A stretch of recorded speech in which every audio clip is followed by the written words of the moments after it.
Hey everyone, it's April 19th, 2020. We're obviously still in lockdown here in Washington State, but earlier this year, because it's the beginning of a decade, I made some ambitious resolutions and I've had some pretty good luck with it. So I thought I'd share some of the revelations I've discovered about how life works, and some of these could be eye openers. One of my New Year's resolutions was to always leave work on time.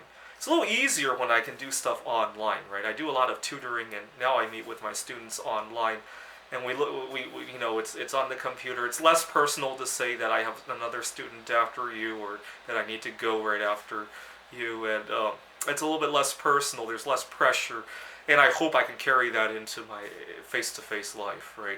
What was really eye-opening was how much extra time I was spending, right?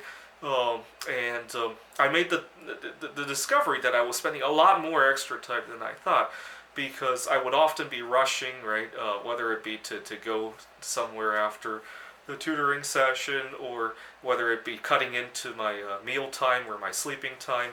And I would often, last year, at the end of the year, what was really eye-opening was that I had a roommate who wanted to make the same resolution, and we calculated that the extra hours we were working was like taking a giant pay cut, right?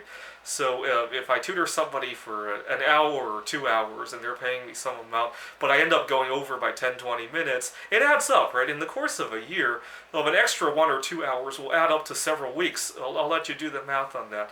So basically, every time you decide to do that, the other problem is that it sets the new norm, right? If you always go over 10 minutes, 20 minutes, the one time that you leave on time, it's like you're being lazy, right? Or it just doesn't look very good. I've never successfully cut back after I've gone overtime. So it really is like taking a pay cut. It's like going up to your client and saying, hey, you're paying me $50 an hour, I'm going to cut it to 40, right? For no good reason, right? Going overtime regularly has the same effect as that, right?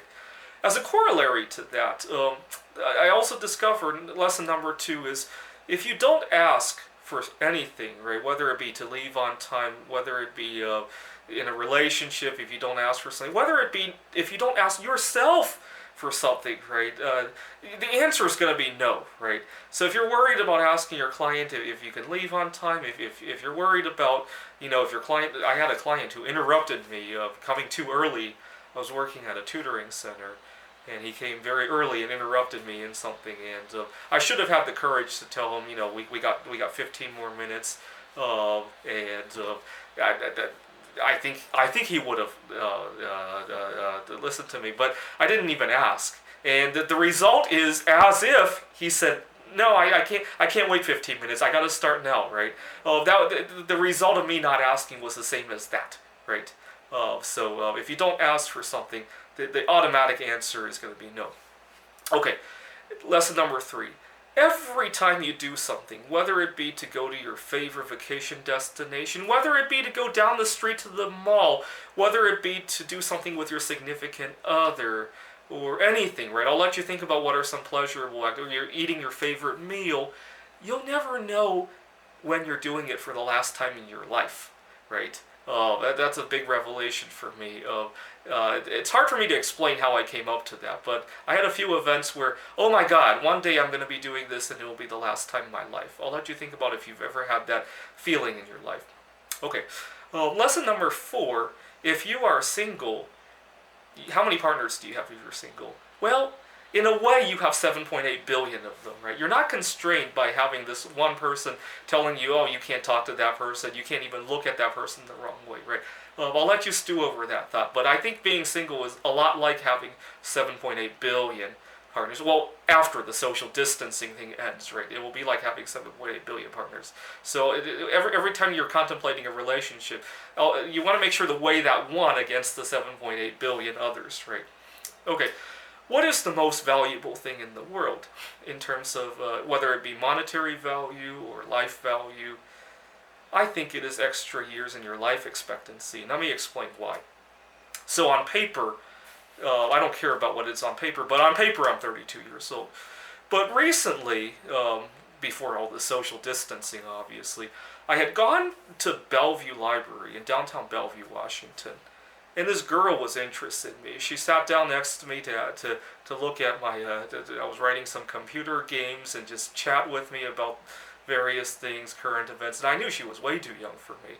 After some discussion, I discovered she's only 15 years old. And so if you do the math, right, let's imagine this year I put, what is the limit now? $6,000 in my Roth IRA account, right? See, I'm not investing $6,000 as a 32-year-old man, right? It's more like I'm investing $6,000 as a 15, 16, 17-year-old boy, right? Because, let's face it, people treat me like I'm that old, right? I teach at a university. A lot of people think I'm a student. Not only that, sometimes people think I'm a young student. And so it's almost like my body is only 15 years old, right? Do the math. If your investment is growing 6-7% a year after inflation, right, it's like my investments are growing an extra 15 years at that 5-6-7% inflation, right? So not only am I gaining 15 years of life expectancy, I'm also gaining, it's almost like my entire nest egg has been multiplied by whatever return you can get in 15 years, right? Anyways, I'll let you stew over those thoughts. They're very abstract, so you might be able to come up with better examples to some of these, or maybe you have a few revelations like this in your life. Thanks for watching.